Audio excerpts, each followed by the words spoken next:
Hello. And Hello. welcome to No Laughing Matter with me, Jaya Baldwin. Me, Jeanette Sanders, and our lovely guest, Hello there. I'm Dan Willis. Mr. Daniel Willis, the president of Comedy Society. That's me. And you've just been listening to Dangerous Woman by Ariana Grande. Love Ariana Grande. So, Dan, do you want to tell us a little bit about yourselves and let the listeners know your background, your life? Sure. Hi. I'm president of the current Comedy Society, which Ned will be taking over next year. Indeed. Very excited about that. Thank you. Yeah, and I haven't been on radio for quite a while actually. Since they moved studio. This new studio is very nice, but it's kind of dark and professional. Yeah, I was surprised and impressed by how kind of real and scarily professional it is. I kind of was expecting a little dank shed with a sock over a microphone. See, that's what it was, and I loved it like that. I'm not saying it's not bad now, but I loved it when it was just like... You heard it here first, folks. Yeah, I liked it when it was like Comedy small... Society president hates Insanity Radio.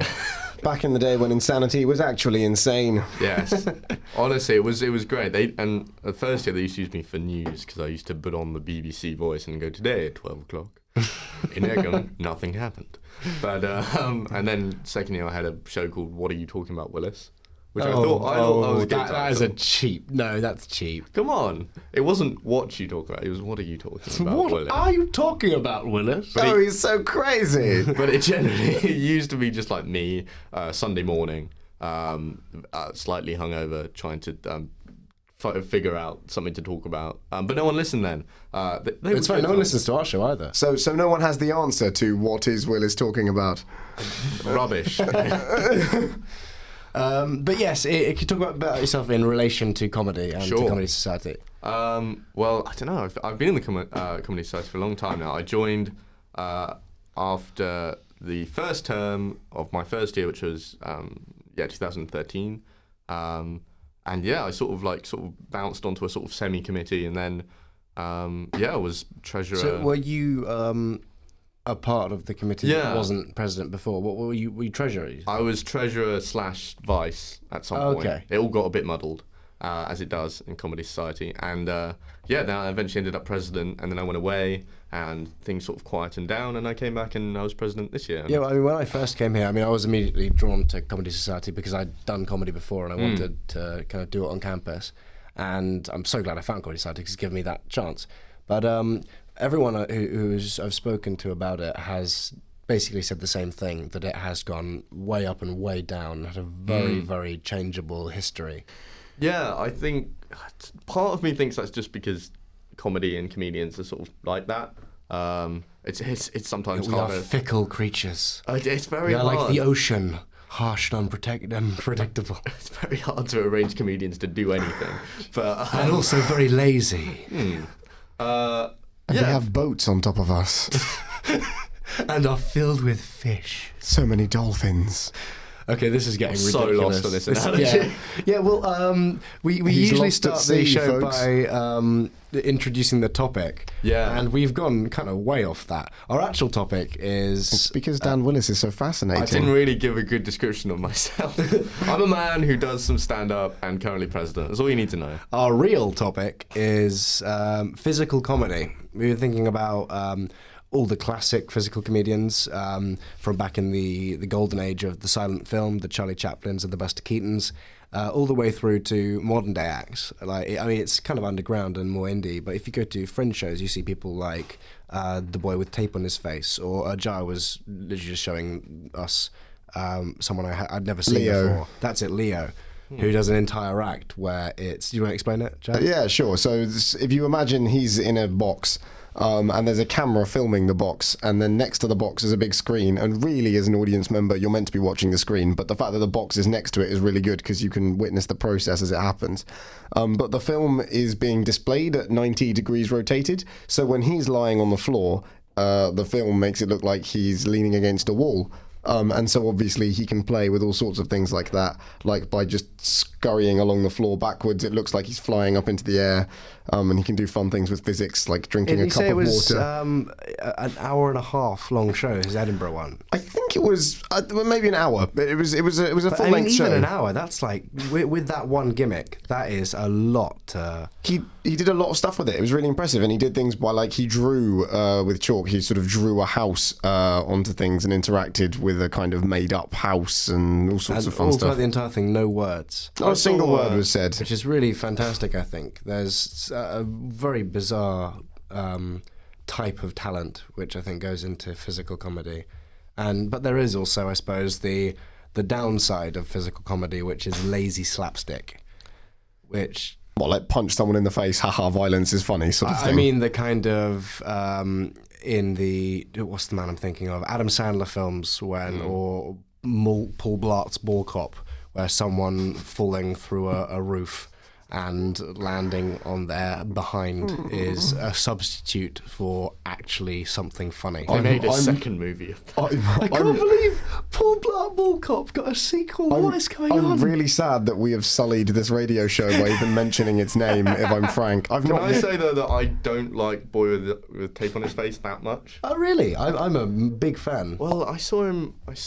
at Edinburgh last summer, and it was like an exclusive weird show, and it was impressive because he was like spinning plates and doing stuff like that. I just didn't think it was that amazingly funny. What I really respect him for is the amount of personality he puts into that character, despite the fact that he cannot say a word. I think the way that he behaves with the audience, his facial expressions, and I love when he does audience interaction, I think is when he comes into his own. For those who don't know, the Boy with Tape on His Face is very much what it says on the tin. He is a man who looks a little bit like a cross between David Tennant and Eminem, who puts a piece of masking tape over his face and proceeds to do purely physical comedy with this bizarre kind of expression on his face throughout. And I think it's fantastic, and Dan is wrong. Well, I saw someone who I thought was better at Edinburgh, and I can't remember whether it was Narcissus or Narcosis, or it was a Greek name, and he was amazing. It was so good. It was like an hour long, purely mime. What was his whole shtick? Was it just like clown kind of style? Yeah, he studied at the French Mime Academy. I can't remember. Was that Lecoq? Yes. And he studied there, and he brought this show, and he was in one of the big arenas in the Fringe, and it was amazing. I'm not a big fan of it, but yeah, I thought that was very, very good, and I'm not normally a fan of mime or that sort of visual comedy. If you'd like a fun fact about the Boy with Tape on His Face, at the Fringe Festival on the Edinburgh Mile, he often has a flat that's on the mile quite high up, where he will watch the people doing his flyering from to see how well they do their job. Like some mighty emperor watching the mortals down creepy. below doing his That's bidding. not cool. I quite like the idea that he still has the tape on his face while he does that. Anyway, it is time for you to have a song break, and so this is No Surprises by Radiohead, and of course fit in that dank Radiohead somewhere. It's no surprise that Ned wanted to play some Radiohead. Here you go. Hello, that was No Surprises by Radiohead. And welcome back to No Laughing Matter, where we're on our fun segment, which Ned loves to introduce. Oh, isn't that interesting? Yeah, you have to say it with inflections, otherwise it's a different game. It is.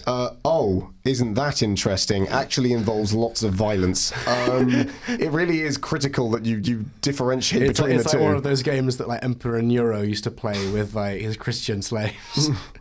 It wasn't healthy. Anyway, that may or may not have been a fact in and of itself. Who knows? So yes, we've got some fun facts for you today because they're interesting. So would you two like to kick it off, or shall I go?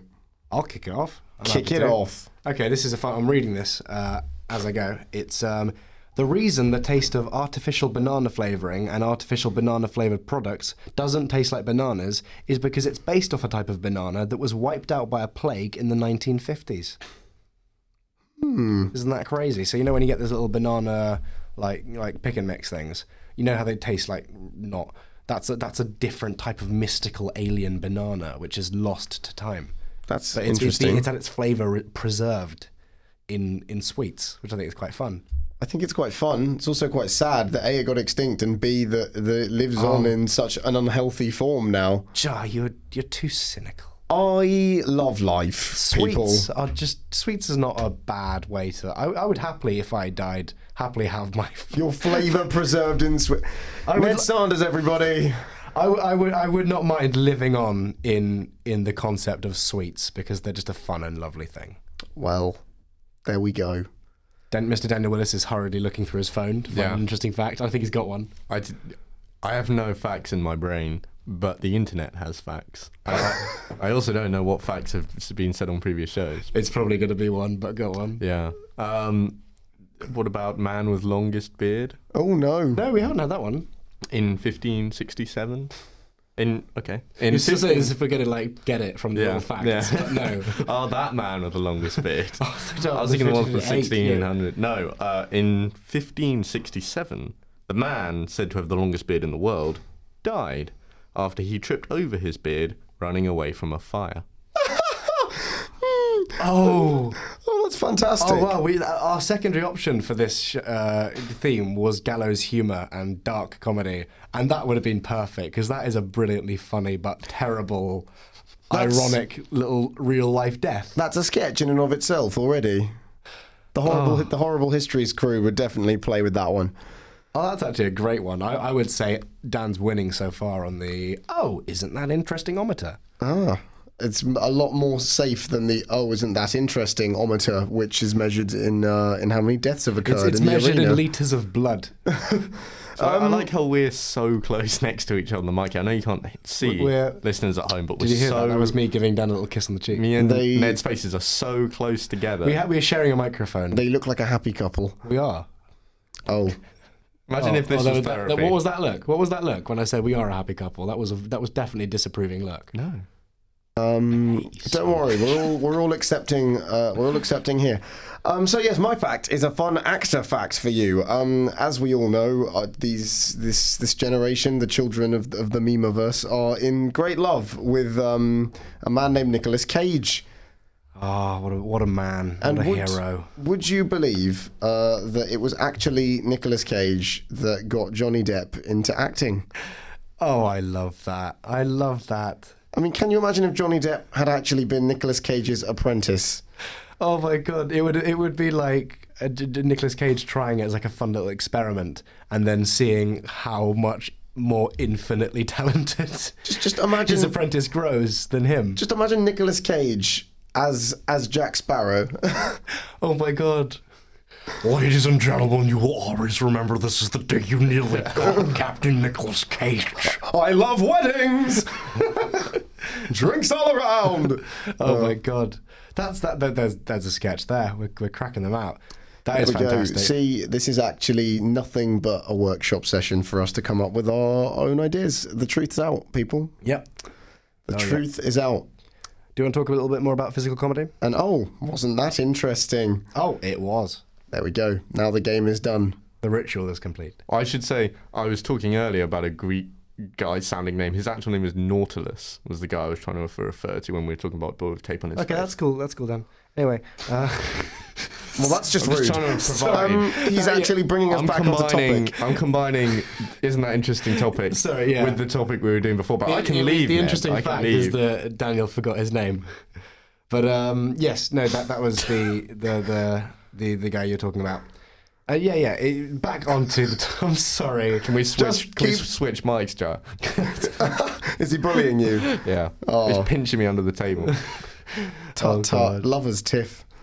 But yeah, the roots of physical comedy. I mean, obviously the roots go way back to commedia dell'arte and all the kind of clowning techniques, and but I think when it really exploded in popular culture was probably the silent film era, where the mainstream film was kind of comedies with like Charlie Chaplin and Buster Keaton and all these kind of great heroes who made people laugh using purely their bodies because they didn't have any other option. Well, yes, it's that's a very interesting one, the limitation there. And I think that we shall kick the conversation on that when we're back. So now you're in for a 2-song break, and I guarantee you will hate us by the end of it. The first part of this is I Wish It Could Be a Wombling Merry Christmas I picked that one.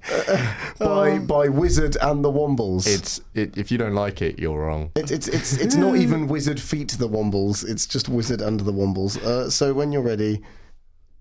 Because I'm not. Here comes I Wish It Could Be a Wombling Merry Christmas. Woo! Merry Christmas, everyone.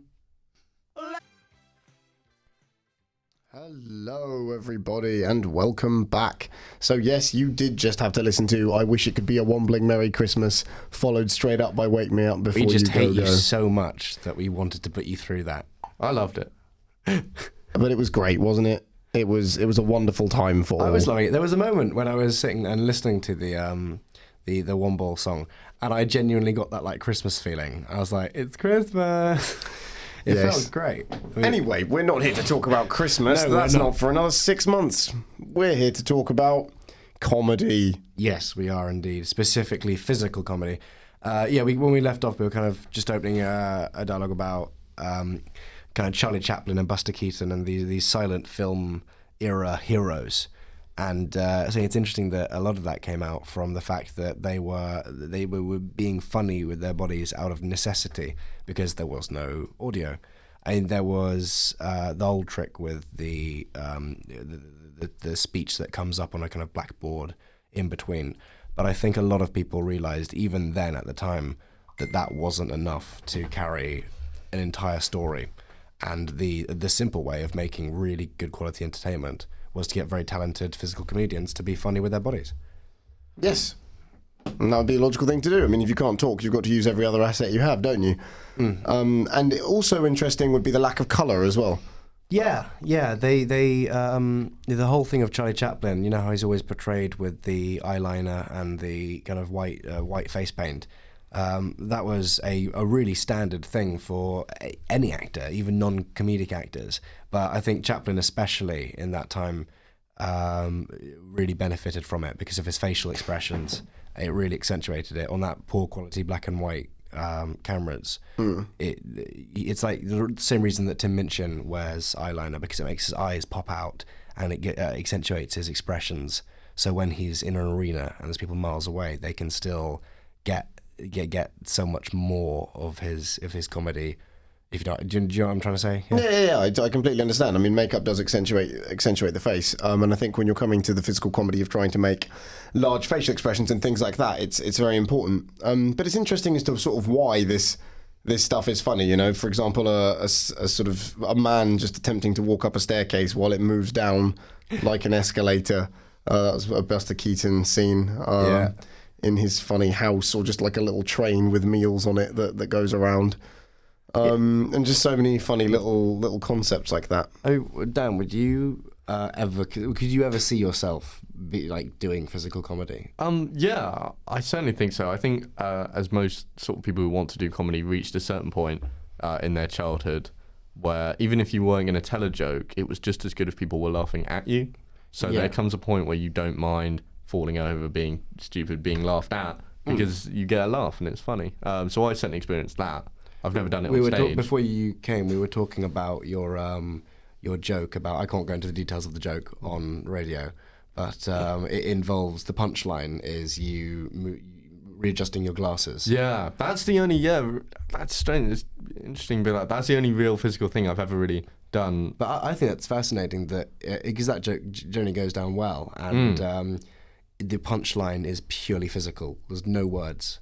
And the setup obviously is words, but I think that's a really interesting kind of thing that you, as someone who would not consider a traditional stand-up comedian, still that's something which fits very naturally with your set. Well, I think that's possibly a large element of why these things work. You know, if a simple facial expression can deliver everything that the sentence could have done, I think it's almost funnier because people can all share in that. You know, you're not explaining anything to the audience, you're just sort of indicating it with a much more universal response, because even if you're speaking the same language as someone, you're still going to be emoting it differently, pronouncing it differently, speaking it differently, whereas facial expression is something a little bit more universal, you know? Yeah, and I think it's really interesting that you brought up language, because Mr. Bean, who I'm amazed we haven't spoken about yet, because he's probably one of the most iconic physical comedians that there is. I mean, he's What a hero.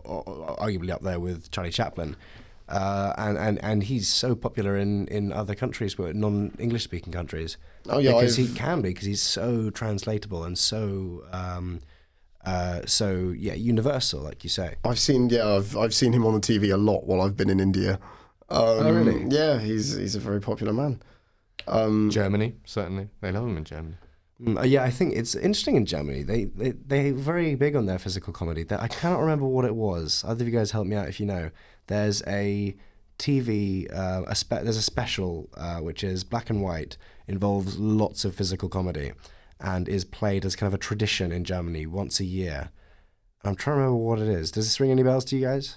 I'm quite lost currently. Okay, no, fair enough. But the Germans generally are big fans of their physical comedy.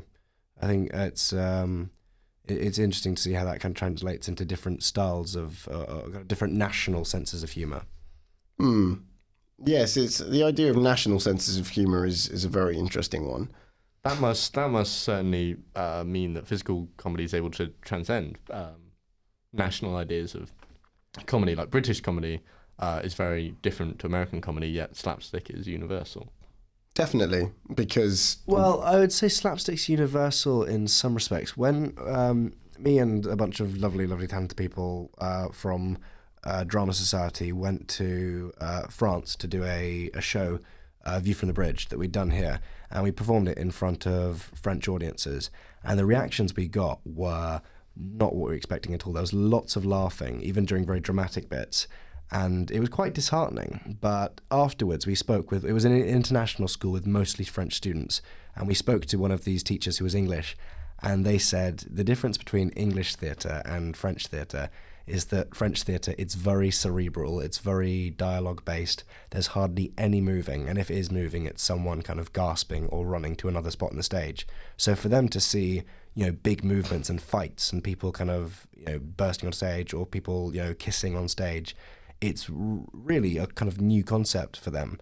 And I'm not sure that the French generally get on with slapstick in quite a similar way to other cultures. I mean, I'm making massive generalizations. Yeah, you're about making massive entire groups of people, which is probably going to land me in a lot of trouble. Off of sort of what one man said when you talked to him in France. I mean, let's not also forget that the play. That the play you were doing contained lots of sort of sexual activity, and that it was a bunch of teenagers. Well, no, that's the interesting thing. It was that got a big laugh, of course, but it was mostly the fights or the characters even running around stage would evoke laughter. It's that was very unfamiliar. I wouldn't say it means that they're unfamiliar to physical comedy. I would just think it means that their serious dramas are possibly more stationary, but then the comedies are still very physical. I mean, debatably the biggest physical theatre school is based in France. Yeah, Jacques Lecoq, yeah. But yeah, it's an interesting one. Anyway, we're going to leave you for a little bit with a song. This is The Hills by The Weeknd. Enjoy, friends. So after I've just made racist generalizations about an entire nation, we're going to get back into some good old comedy. For those of you that have only just tuned in, that was about French theatre. He didn't actually say anything racist before you start judging his character. Although do judge him for generalising about the French, because that's bad. Yeah, my girlfriend who's sitting listening to this, who grew up in France, texted me and basically said, "Yeah, you're wrong. Shut up." As I did say, one of the biggest physical theatre schools in the world of Jacques Lecoq is, of course, in France. This is probably about the 15th time on this show so far that I've said something with a lot of confidence and been wrong about it. Yeah, that's called naivety. Yeah. But don't worry, you are only young. There is much to learn about this world, my child. But a young first-year Padawan. I don't even know the series well enough to know if that's even an accurate quote. Define the term Padawan. Go. It's correct. Thank you, Dan. We've got a massive nerd on set to verify these things. So we were talking a little bit in the break about how physical comedy is more than just movement and stuff, and I was considering things like costume, and I know it is slightly going out of the topic, but things like comedians who wear costumes to evoke humorous effects, or even going really traditionally with the clowns who wear the hats and the noses. I mean, even there's a tradition with clowning of just painting a red dot rather than even like putting an actual bobble nose. Just painting a red dot on your nose, it immediately makes everything that you do with your face funnier. See, I find that one interesting because I often don't find things like a random piece of paint on someone's nose endearing. I find it kind of alienating in a weird sort of way. Well, we've had an interesting discussion where I love face paint, and you've told me that you find it quite uncomfortable. No, as a child, I've hated it. And Yes, I'm not a fan of face paint. Just chip in there. Oh, there we go. Why aren't you, Dan? Why are you getting involved with the conversation again, Dan? It feels uncomfortable, looks unnatural, and is just plain wrong. Yeah, exactly. There's a really... I feel like I'm the only sane guy surrounded by like maniacs here, because I thought Jar was a little bit weird to have that opinion. I can kind of understand it, but I love face paint just because I always, from the time I was young, loved costumes and dressing up, and I loved acting. And face paint, to me, is just like a kind of deeper version of a costume where you can like feel like that's your skin, and it's quite fun. It's exciting. Sort of, but then I feel like it takes away a lot of elements of your face that even if you were acting are still important. Well, that's the reason why clowns do it. I think it's because now modern clowns, by which I mean the kind of carnival clowns with the full, the lips and the kind of big noses and curly hair and everything. That's not what you would expect from kind of theatre clowns, where it's a lot simpler. But the whole point of the nose is to round the face, and the same with the hat. They wear kind of quite rough, not vagabond hats, basically, because those round the face and round the features and make everything look kind of smoother and rounder and more innocent and more cartoonish.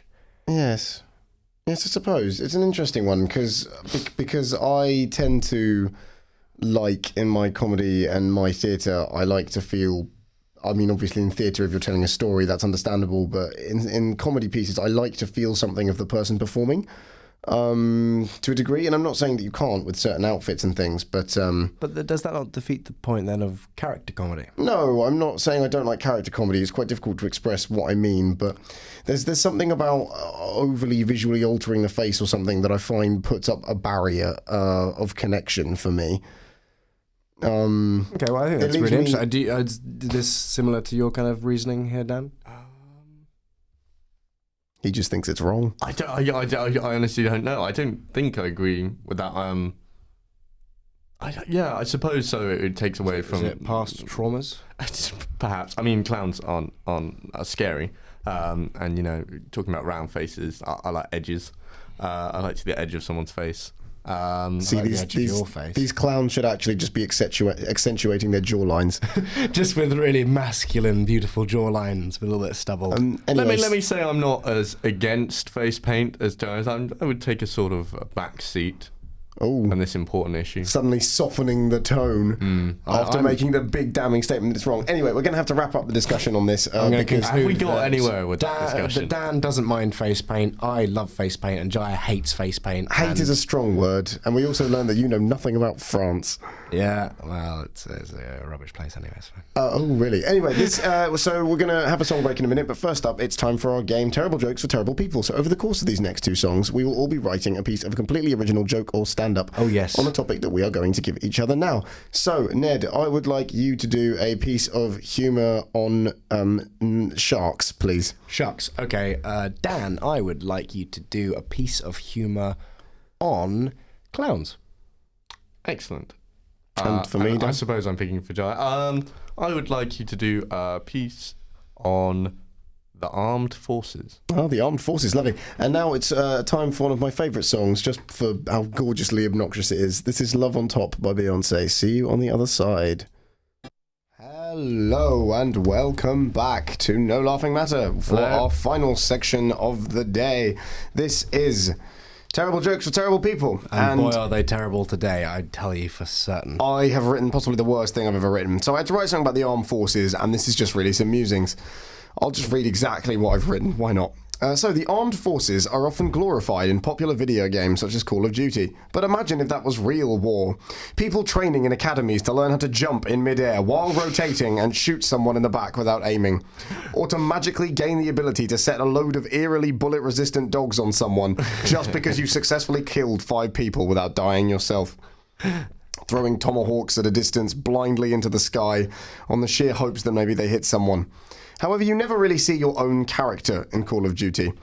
So what if all those deaths are actually real? The respawns just being a completely new person being dropped into this scene tragically.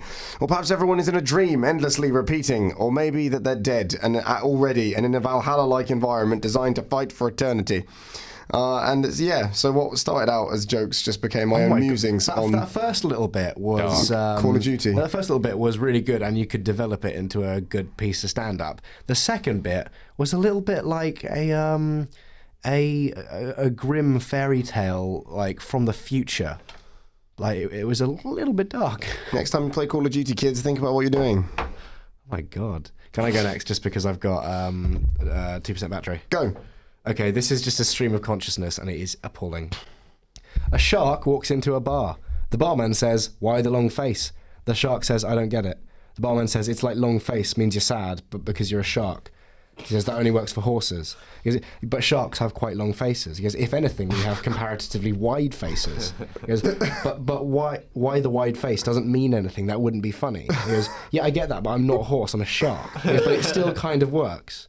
He goes, "No, it doesn't. You can't just tell a horse a joke but replace it with shark. That's like me telling a Jew joke but making it about Catholics. Outside of the context, it just doesn't make sense." He goes, "Are you implying that I'm being racist? Horses and sharks have not suffered similar persecutions to the Jews on any level. He goes, sharks have been demonised in the media. I'll have you know, they've been demonised in the media for years. I knew the actor who played Jaws. He's called Craig. He's a lovely chap. He's a feminist." He goes, "If you're a shark, how are you breathing above water in this bar of mine?" The shark looks sheepishly around and then pulls off his mask to reveal that he was a horse the whole time. The barman tries not to laugh. He says, "Why the long face?" He goes, "Oh, shut up."